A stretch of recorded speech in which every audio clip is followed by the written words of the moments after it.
वक्त होता है सन 2022 का। कहानी में दिखाया जाता है कि डैन अपने वाइफ और बेटी के साथ खुशी खुशी रह रहा होता है। डैन एक बायोलॉजिस्ट होता है। वह फिलहाल नौकरी के लिए एक कंपनी में फॉर्म सबमिट किया होता है। डैन नई नौकरी के लिए एक्साइट होता है। तभी कंपनी से कॉल आता है जिसमें उसका फॉर्म रिजेक्ट हो जाता है और उसे नौकरी मिलने से पहले ही रिजेक्ट कर दिया जाता है क्योंकि कंपनी ने किसी दूसरे व्यक्ति को काम पे रख लिया होता है। डैन इस बात से बहुत दुखी हो जाता है और जब डैन अपने घर पर टीवी पर फुटबॉल का मैच देख रहा होता है तभी अचानक टीवी का सिग्नल हिल जाता है और सिग्नल वापस आने के बाद फुटबॉल ग्राउंड में एक पोर्टल खुलता है जिसमें से बहुत सारे सोल्जर बाहर निकलते हैं जिनके हाथों में हथियार होता है। उनके साथ सोल्जर की लीडर भी आती है जिसका नाम लेफ्टिनेंट हार्ट होता है। लीडर वहाँ मौजूद लोगों को बताती है कि हम आपके भविष्य से आए हैं। वह बताती है कि सन 2048 में हमारी दुनिया पर व्हाइट पाइट्स नाम के एलियन ने हमारी दुनिया पे हमला कर दिया है। सबसे पहले उन एलियन को नॉर्थर्न रसिया में देखा गया था और मात्र 3 सालों के अंदर ही उन्होंने धरती के पूरे ह्यूमंस का खात्मा कर दिया है। अब उनकी दुनिया में सिर्फ 5 लाख लोगों से भी कम इंसान बचे हुए हैं। हमें तुम लोगों की ज़रूरत है, हमें मदद चाहिए। हम चाहते हैं कि आप लोग हमारे साथ भविष्य में यानी कि सन 2051 में चलो ताकि हम इंसान मिलके उन एलियन का खात्मा कर सकें। यह सुन के अब सभी देश उनकी मदद के लिए सोल्जर भेजने लगते हैं। सब वो मोल के जरिए सन 2051 में उन सोल्जर को भेजते हैं। उन सोल्जर को सिर्फ एक हफ्ते के लिए उस लड़ाई में मौजूद होना पड़ता है और अगर वो 7 दिनों तक लड़ाई करते हुए जिंदा बच जाते तो उन्हें अपनी दुनिया में वापस भेज के दूसरे सोल्जर को 2051 में भेजा जाता। अब यहाँ डैन स्कूल टीचर बन चुका था जो क्लास में बच्चों को पढ़ा रहा होता है।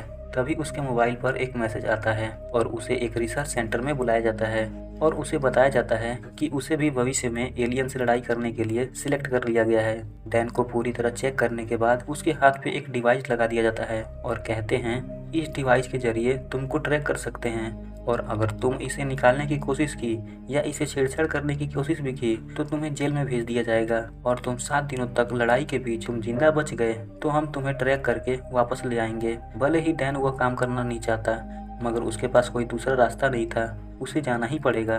फिर डैन अपने घर जाता है और अपने वाइफ को अपने हाथ में लगा हुआ डिवाइस दिखाता है। उसकी पत्नी समझ जाती है कि अब डैन को भी वॉर में यानी सन 2051 में भेजा जा रहा है जहां से वापस आने की संभावना बहुत ही मुश्किल है। इसीलिए उसकी वाइफ कहती है कि मैं तुम्हें वहां नहीं जाने दूंगी, हम कहीं भाग जाते हैं या फिर तुम यह डिवाइस निकाल दो। पर डैन कहता है कि अब कोई फ़ायदा नहीं, ये डिवाइस जो मेरे हाथ में लगा है वह इसके ज़रिए मुझे कभी भी कहीं से भी वॉर में भेज सकते हैं, चाहे मैं उनके सामने रहूं या ना रहूं। तब डैन की पत्नी कहती है कि हमें उसके पिता की मदद लेनी चाहिए जो इस डिवाइस को निकाल सकते हैं। डैन अपने पिता को पसंद नहीं करता था क्योंकि जब वह छोटा था तब डैन के पिता उसे और उसकी माँ को छोड़कर कहीं चले जाते हैं, मगर अपनी पत्नी के कहने पर वह अपने पिता के पास चला जाता है। लेकिन डिवाइस निकालने से पहले ही इन दोनों में बहस हो जाती है। डैन गुस्से के बिना उस डिवाइस को निकलवाए बिना ही वहाँ से चला जाता है। वह अपने पत्नी से कहता है कि अब उसे भविष्य में जाना ही होगा। वह अपनी पत्नी और अपने बेटी को अलविदा कहता है। डैन अपनी बेटी से बहुत प्यार करता है। अलविदा कहने के बाद वो रिसर्च सेंटर में पहुंच जाता है जहां डैन के जैसे और कई भी लोग आए होते हैं। वहीं भविष्य में जाने से पहले एक मीटिंग बिठाई जाती है जहां एक लड़की कहती है कि जब आपके पास टाइम ट्रेवल करने की साधन है तो क्यों न हम 2051 की जगह सन 2048 में जाएं जब एलियन हमारी दुनिया में आए थे और उन्हें हमारी दुनिया में आने से पहले ही वहीं पे ख़त्म कर दिया जाए। तब वहाँ पर मौजूद एक ऑफिसर बैठा होता है। वो कहता है कि हमारे पास जो टाइम मशीन है वो सिर्फ 30 साल के अंतराल में काम करती है। या तो हम 2051 से 2022 में आ सकते हैं या 2022 से 2051 में जा सकते हैं। इसके अलावा हम किसी भी दूसरे टाइम में नहीं जा सकते। यहाँ पर उसकी ट्रेनिंग शुरू हो जाती है पर ट्रेनिंग होने से पहले ही अलार्म बज जाता है। तभी यहाँ लेफ्टिनेंट हार्ट आ जाती है और डैन को कहती है कि साल 2051 में यानी कि भविष्य में एलियन ने हमारे एक लैब पर हमला कर दिया है और लैब हमारे लिए बहुत ही इम्पोर्टेंट है, इसीलिए हमें अभी वहाँ जाना होगा। और इसके बाद उन सबको एक वर्महोल के जरिए सन 2022 से सन 2051 में भेजा जाता है। जब वह वर्महोल में होते हैं तभी अचानक वर्महोल का पोर्टल अचानक से खराब हो जाता है। सारे लोग ऊपर से नीचे गिरने लगते हैं। डैन और उसके बने दोस्त खुशकिस्मत होते हैं जो वो लोग पानी में गिरते हैं जिसकी वजह से उनकी जान बच जाती है। 2051 में पहुंचने के बाद डैन को एक मिशन दिया जाता है। उसको एक लैब में जाना होता है जहां कुछ लोग फंसे होते हैं और उन्हें बचाना होता है। और जब वो लोग वहां पहुंच जाते हैं तब देखते हैं कि लैब के सारे लोग पहले ही मर चुके होते हैं। डैन यह बात वहां के कर्नल को बताता है कि वहीं लैब में कई सारी हार्ड ड्राइव हैं जिन्हें कलेक्ट करके उन्हें सेंटर लाना होगा। तभी सभी लोग उस लैब में हार्ड ड्राइव इकट्ठा करने लगते हैं। तभी एलियन उन पर हमला कर देते हैं। यहाँ पर बहुत सारे एलियन होते हैं। यह बात कर्नल को पता चलते ही उस एलियन पर बम गिराने का आदेश देती है।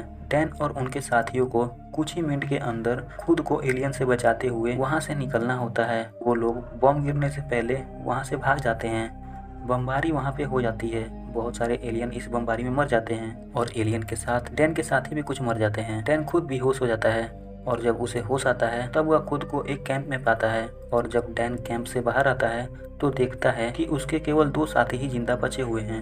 अब यहाँ पे कर्नल आती है और जब डैन कर्नल को ध्यान से देखता है तो बोलता है कि मैंने तुम्हें कहीं देखा है, जैसे लगता है मैं तुमको जानता हूँ। तभी जर्नल बताती है कि मैं आपकी बेटी हूँ। दरअसल भविष्य में वह बड़ी हो चुकी है।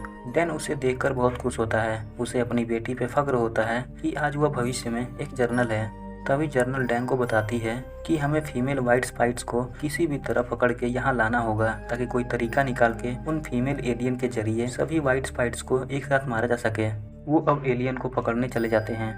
फीमेल एलियन बहुत ही खुखार और दूसरे वाइट स्पाइट से बड़ी होती है। वो लोग वहाँ पहुँच जाते हैं जिस घोंसले में एलियन होती है। वो लोग घोंसले में पहुँचते ही उस फीमेल एलियन को एक पिंजरे में बंद कर लेते हैं, पर उनके कई साथी वहाँ मारे जाते हैं। अब फीमेल एलियन को बचाने के लिए वहाँ पे बहुत सारे वाइट स्पाइट्स आ जाते हैं, पर उनसे कैसे भी बच के वो लोग फीमेल एलियन को अपने साथ लैब ले जाते हैं। अब यहाँ फीमेल एलियन को लैब में बंदी बना के रखा गया होता है। कर्नल एलियन का ब्लड सैंपल लेती है जिसे वह उसके लिए एक जहर बना सके ताकि सभी एलियन को एक साथ मारा जा सके।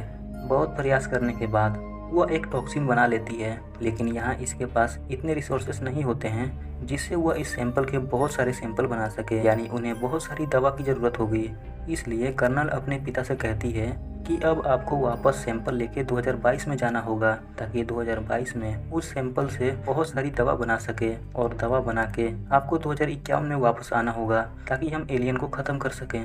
तभी वह लोग वहाँ से बाहर निकल जाते हैं। तभी फीमेल एलियन को होश आ जाता है और अपने खतरे का संकेत दूसरे वाइट स्पाइट्स को देती है। तभी वहाँ पे बहुत सारे वाइट स्पाइट्स आ जाते हैं। वो इन सब पर हमला कर देते हैं। तभी फीमेल एलियन जर्नल के ऊपर अटैक कर देती है जिससे जर्नल जख्मी हो जाती है। डैन अपनी बेटी को इस हालत में देखकर बहुत दुखी होता है और डैन अब वहाँ से जाना नहीं चाहता, पर जर्नल डैन से कहती है कि आपसे मैं बहुत प्यार करती हूँ, पर आपको यहाँ से जाना होगा ताकि सैंपल से दवाई बनाई जा सके। तभी उनके पास एक एलियन आता है और कर्नल को खींचकर नीचे अपने साथ ले जाता है। डैन अपनी बेटी को बचाने के लिए ऊपर से नीचे कूदता है। तभी डैन का समय हो जाता है वहाँ से जाने का और अचानक से वर्महोल खुल जाता है जिसकी वजह से डैन सन 2022 में चला जाता है। वहाँ पहुँच के वह बहुत दुखी होता है क्योंकि भविष्य में वह अपनी बेटी को बचा नहीं पाया होता है। अब उसके पास वो दवा बनाने वाली सैंपल है जो लेफ्टिनेंट को देता है और कहता है कि इस सैंपल की बहुत सारी दवा बना दो और उसे 2051 में भेज दो ताकि सारे एलियन को मारा जा सके। तभी लेफ्टिनेंट डैन को कहती है कि वहाँ भविष्य में यानी कि 2051 में एलियन के हमले के दौरान अब वर्महोल टूट चुका है। अब वहाँ कभी भविष्य में यानी कि 2051 में नहीं जा सकते। अब डैन अपने उसी दोस्त से मिलने चला जाता है जो उसके साथ एलियन से लड़ाई करने 2051 में गए हुए थे। डैन के दोस्त के पास एलियन का एक नाखून होता है जो वह उस वक्त के यादगार में ले आया होता है। वो लोग उस एलियन के नाखून की जाँच करते हैं। तभी उन्हें पता चलता है कि एलियन के नाखून में ज्वालामुखी की राख है। तभी डैन अपने एक स्टूडेंट के पास जाता है जिसे ज्वालामुखी के बारे में सब कुछ मालूम होता है। वह लड़का उन्हें बताता है कि सन 2046 में एक जगह ज्वालामुखी से बहुत सारा लावा निकला था और लावा की राख चारों तरफ फैल गई थी। उसके बाद वह जगह बर्फ से ढक गई जिसकी वजह से वहाँ के जीव उस बर्फ में दब गए और हो सकता है कि वो जीव वहाँ पूरी तरह से जिंदा हों और जब आने वाले समय में बर्फ़ पिघलेगी तो हो सकता है कि वहाँ के जीव बर्फ़ से बाहर आ जाएं। यह सुन के डैन समझ जाता है कि यह बच्चा सही बोल रहा है। अब वो लोग यूएस गवर्नमेंट के सेक्रेटरी से सारी बातें समझाते हैं, पर सेक्रेटरी उनकी बात को नहीं मानता। अब डैन और उसके साथी बिना ही किसी की मदद लिए अपने पिता के पास जाके, जो कि एक बढ़िया पायलट भी होता है, डैन अपने पिता के पास पहुँचता है। वह अपने पिता को पूरी बात समझाता है। वह कहता है कि अगर वहां जाके वह पहले ही एलियन को मार देंगे तो भविष्य में वह अपनी बेटी को बचा सकता है। इससे पूरा फ्यूचर बदल जाएगा जिससे वहां के लोग और उसकी बेटी जिंदा बच जाएगी। अब यहाँ वो लोग जाने के लिए तैयार हो जाते हैं। अब उस सैंपल से बहुत सारी दवाई बना ली गई होती है जो डैन भविष्य में से वो सैंपल लाया होता है। अब ये सब लोग वहाँ पहुँच जाते हैं जहाँ बर्फ़ जमी होती है। वहाँ पहुँचने के बाद वो लोग एक ब्लास्ट करते हैं जिससे बर्फ़ के अंदर जाने का एक रास्ता बन जाता है। इसके बाद ये सब नीचे चले जाते हैं बर्फ़ में। वहाँ देखते हैं कि एक एलियन शिप है जो क्रैश हो चुका है। अब वो लोग एलियन शिप में एलियन को ढूंढने लगते हैं। तभी एलियन शिप के अंदर एलियन उन्हें मिल जाते हैं।